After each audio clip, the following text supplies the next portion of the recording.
The really important thing to remember about Act 4, Scene 1 is that whereas the first time Macbeth encountered the witches, they are made the plan to meet with him, they arranged it, and they kind of, as it were, sprang out on him as he was coming home from battle with Banquo.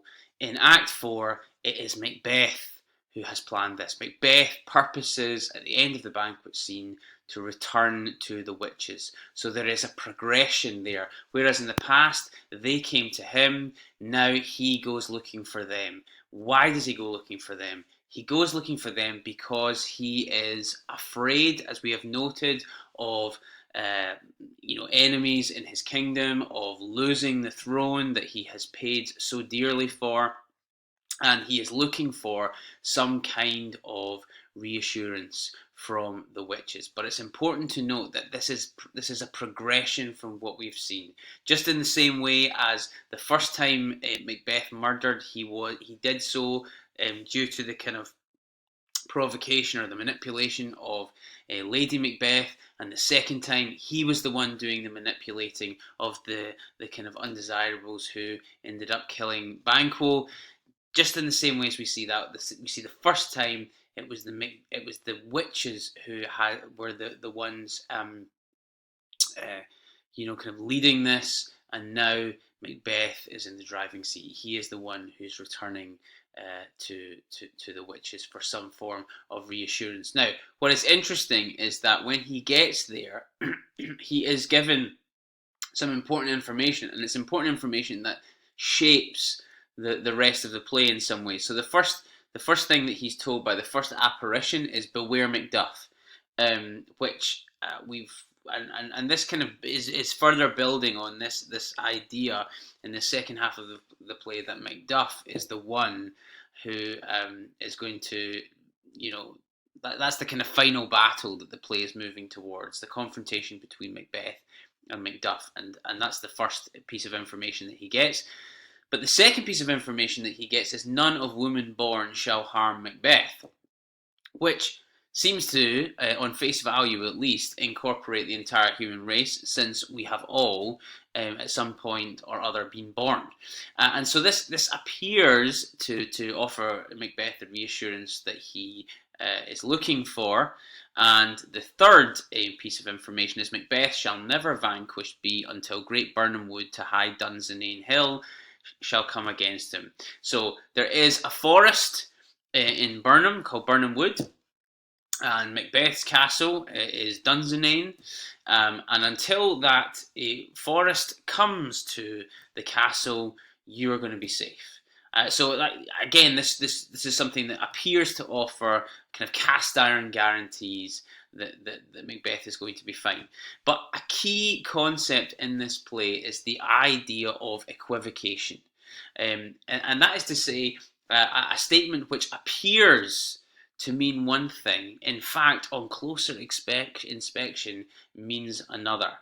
And there's kind of hints at equivocation, which is a statement that's equivocation is something similar to paradox, which again we've noted before in this play. And Macbeth is himself a bit of an equivocator, because initially he appears to be a kind of loyal, courageous thing, but on closer inspection, we discover him to be, a disloyal, treacherous murderer, and so we're getting this information, but we are suspicious, and indeed to an extent, Macbeth is suspicious himself.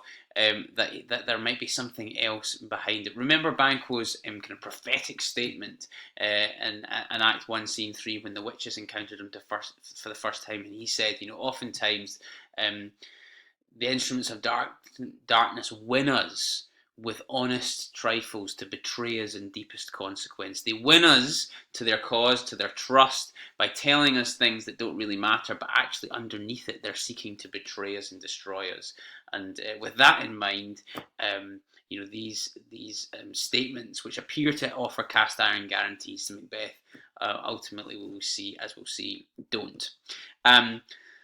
Now, immediately after at this meeting with the witches, Lennox comes in and tells Macbeth the news that Macduff has fled to England. He has obviously decided that it is no longer safe for him to be in Scotland, and that where he needs to be is in England with Malcolm, perhaps raising some kind of force to come north and take the throne off Macbeth. And Macbeth, remember, he had an inkling that Macduff wasn't loyal to him at the banquet scene, and so when he's told the information that Macduff has fled, he's kind of annoyed with himself, I guess, that he didn't act immediately.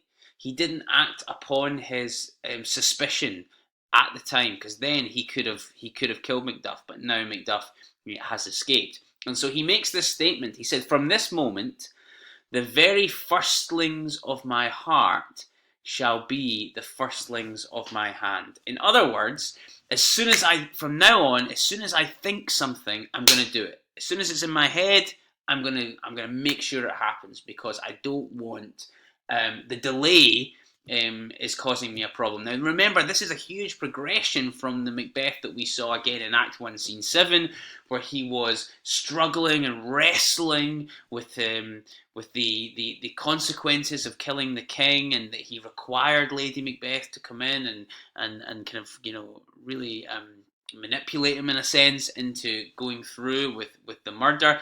Now he's saying, as soon as I think it, as soon as I imagine something needs to be done, I'm going to make sure it's done immediately. And that's a big progression for Macbeth there. And what he decides to do at the end of this scene is to kill not Macduff, because he's obviously gone, but to send people to Macduff's castle, and it says, "Put to the sword, give to the edge of the swords,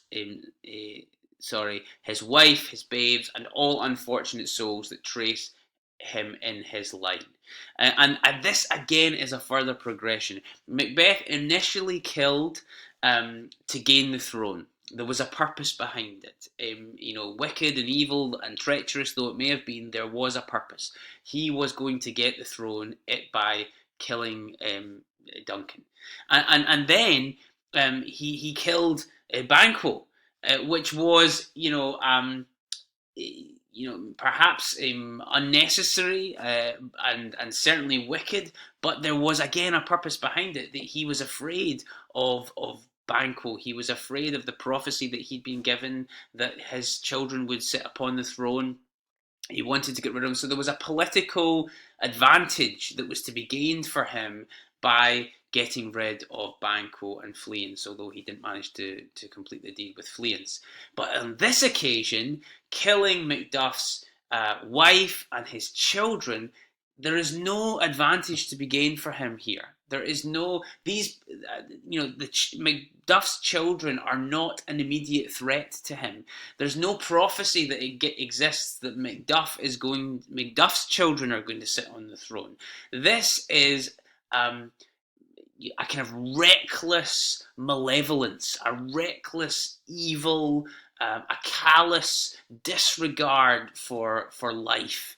There's a kind of almost crazed evil about this decision, which represents a progression. The three big killings that take place in this play, the king, Malcolm, Banquo, and then Macduff's family. And Macduff's family, you can see them almost as a progression, a descent. There's lack of purpose in this last one. It's just a desire to inflict harm. And that is why this moment and this scene is important, because it is a progression in Macbeth's descent into evil, and a further example of his murderous intent.